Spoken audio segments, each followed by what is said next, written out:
She cool. Listen, Holly a piece of work. CJ also made an interesting point about and everyone, all the men who cover this can see the common denominator, which is, it's her. All right, you don't seem to be now. The way that AC put it was, she does not work well with others, right? So there was a clip from her ex husband David Justice, who was a football player. Matter of fact, pardon me. Hey Google, when did David Justice stop playing baseball, and how much money did he make during the course of his career? Don't tell me you don't know. David Justice's last MLB game was on September 29, 2002. His career earnings from salaries are reported to be around $59 million. Dollars. All right, so which is about average. So he played for a good amount of time, right? So one of the reasons, kind of find out one of the reasons why he wanted to do this interview was because Holly Berry, in an interview, talked about a ex boyfriend who knocked upside the head and hit her so hard that she lost some hearing, and she never came out to clear that up. And I learned that from the accountable commentary video because he was talking about that part. So he was playing more of the interview. I need to go find that interview, but because this is here right now, we're gonna make it a little bit faster, right? So the conversation that you Negroes and a lot of you losers want to have, because a lot of got a loser mindset. When I say loser mindset, I'm talking about being the kind of person that don't want to do no work. I'm talking about the Negroes that support. First of all, years ago, I heard the phrase, a nation cannot raise any higher than the women, and it's like I didn't understand what that meant. What that means for us is that if the women ain't shit, they're raising the kids, so that they effectively change the entire nation and who people are through their mothering. Because again, even the loser can change the world. You only gotta hear something but one time for a seed to be planted. It may not grow into a big tree. The seed may not grow like that, right? But it doesn't matter. If someone has a strong thought and they plant that seed, or they put that thought in your mind, that thought can always grow. It can always grow. Okay. Um, and so for example, I had a conversation. I've had several conversations in the vein of like battle rap, right? And I had to come to the conclusion of not a conclusion. I had to realize these people are gaslighting me. This isn't even like an authentic conversation. And whether or not I know that it's not true or not, especially when that person's not giving me the clarity of, you know what, I was exaggerating, or you know what, maybe I was wrong. Especially when you don't get that clarity and someone just puts a thought out there, a negative thought, you cannot be around people who are negative. Now, always say, you have your own personal responsibility to keep refining your idea of right from wrong according to what is the best course of action for the long term and the short term, and we do not express prejudice towards the inconvenient. Because a lot of you won't do shit because it is inconvenient to you. Or you will not take that extra step because it's inconvenient. Mostly meaning the price is too great. Keep telling y'all, one of the reasons why black women are not, it's not going to, this is not going to get fixed, and for the most part what's going to happen is FBA black people, ASOS people will become extinct in this country, and we're going to get to a point where African American culture, I don't know if it's going to be erased or not, but it's going to have an impact on what our legacy is moving forward. And you know what, maybe it might be better, I don't know, you know what I mean, because what's going to happen is Haitian people and African people have kids. They don't be coming here having one kid. They be big families. So what can happen is, now African people, I give them this credit, not all of them, right? But a lot of them, they will become lower middle class within one generation. Like they won't stay lower class. They will become lower middle class. If it's lower middle class to middle, maybe not rich, but lower middle class to middle class within one generation. Done. They won't. You know what I'm saying, they all at least decent earners. Now I'm not saying, because again, I'm not into the whole stereotype of there's one master group that. Nah, I'm not gonna lie. The Asians do be kicking ass. I ain't gonna hold you. Shit, but even a few years ago, the median income, the Asians had the highest median income, and they are also a minority.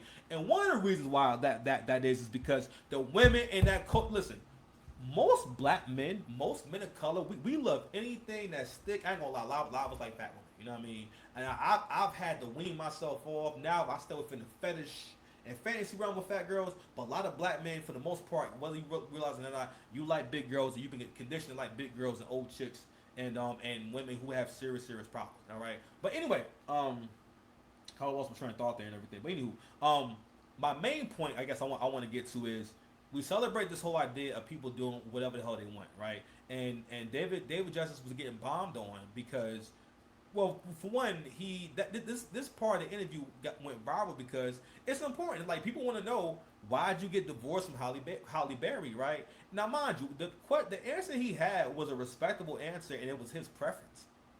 But black women's response and as overall, what they're trying to hold on to is the last little bit of power. Because what's happening is, along with the rest of the women in the world, everything is going to have to go back to normal. Meaning that, and again, I don't think black women are going to be able to survive. I think the only black women who are going to be able to survive this shit is really Haitian and African black women. And even then, if they let them, because what happens to these women is, in their country, things are one way because the country is too. And you can't be a feminist in a third world country. The country is way too poor for you to be having that kind of attitude. You need to survive. They're in serious survival mode. Now, I won't lie. People in the poorer countries, they are more savage. But their mind is not. Well, not all of them. All of them are not thinking, all right, I'm going to live out this fantasy. But once they get exposed, once they get influenced by feminism, it's that seed. It doesn't matter that if it doesn't make sense or not, because what feminism does, it does a lot of different things, right? And we talk about this at length. But what it does is also keeps people from self-correcting. Because feminism, we got to realize, it's not just about the women. It's about how the women also raise the kids, and those kids grow up to be adults who are also going to be raising kids. So if in your mind, you have this mindset of, I cannot be critiqued. One of the reasons why black women don't want to be critiqued and modern women don't want to be critiqued is because critiquing would mean self-correction. I don't catch on to that shit. Women do not self-correct. Women are not really into fixing things. They may notice, they may not like some shit, but they're not really into fixing it.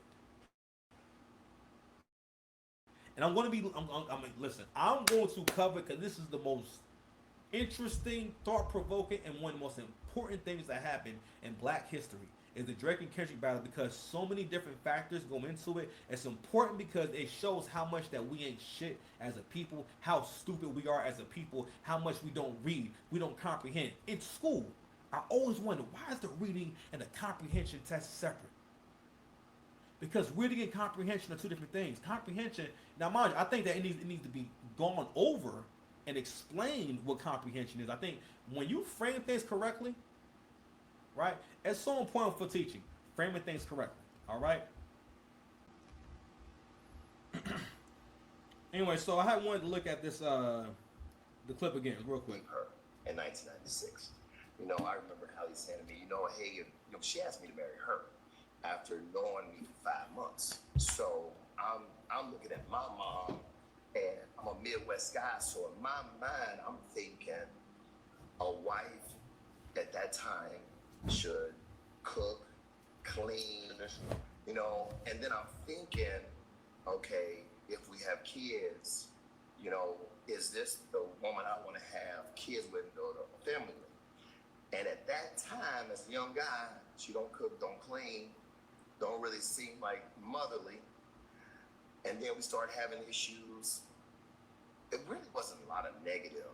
So in this video right here, this is how black men support black women never getting better. All right, I hate to keep making it race specific, but this is how black men support that. And this is one of the ways where black men are weak. They will not defend their honor, their own name, their own honor, in a very how can I say? In a very aggressive way. This is someone who wants people to think that you are a woman beater, that you are that you're abusive, right? And never thought, what? I'm probably messing his reputation up by letting people think that he put his hands on me. But again, it's always about the get back. First of all, gotta listen to the facts of the story. If she asked him to marry her, which is weird, right? It proves how highly she thought of him and how popping he must have been for any beautiful girl to say it. She not only she's shooting a shot, she asking for your hand in measure. Which women kind of do that. And when you pop in, women invite themselves on dates with you. Women feel entitled to you, right? Women want you to themselves. You understand? And men don't be understanding that. Men don't be knowing that, right? And a lot of men, maybe they won't experience that. But again, this guy was a famous baseball player. He wasn't no scrub. That's another thing too, where in these relationships, and I remember Kevin Samuels pointing this out about how black women, the way that black women see the black community, they're like a basketball player who's most concerned with becoming an MVP rather than helping his team win rings. Or in their mind, they're not passing the ball. All they're working on is getting their score up, getting their numbers up, right? And but the team doesn't win, right? And in these relationships, black women love these relationships where they can say, because this person has money, or they have this, or they have that, they have bought their way out of duty. And that's another thing too. Women do not naturally understand duty, honor, and sacrifice without men. I see this all the time. It's like earlier. I can always tell my I'm looking at some old chick that ain't got no man. Or ain't never had no man. I see this chick earlier in the freaking supermarket. Oh my god, I don't know who this is, but I hate her. And if you see this video, ma'am, I want you to know that I really do not like you. Okay? She, first of all, she folded up her bike and put it in the damn car. I hated that. So whatever kind of bike she got is slow, because you can fold this shit up. So she has a folded up bike, and she's playing. Yo, if you come around me, one of the most ghetto things you can do is walk around playing music. And if you're not black, you don't understand what that person is doing. Cause that's some shit you do in the ghetto. You don't come to, cause where I be working at, I stick to the suburbs, yo. Cause I realized, yo, I was able to make way more money with Instacart when I stopped working in the hood. Like I do work here and there in the hood and everything. Cause like for one, I'm not missing nothing. I make way more money just staying over there and just waiting and being patient. That I do doing like batches by my house. Like, but you know why? Because black folks do not tip. Now I have like a black customer that they tip at this store, but at ShopRite, yo, the tips is crazy. Okay, it'll be five, it'll be three. No, not five. There's another thing too. It's the car trying to have you do 3 people. You know how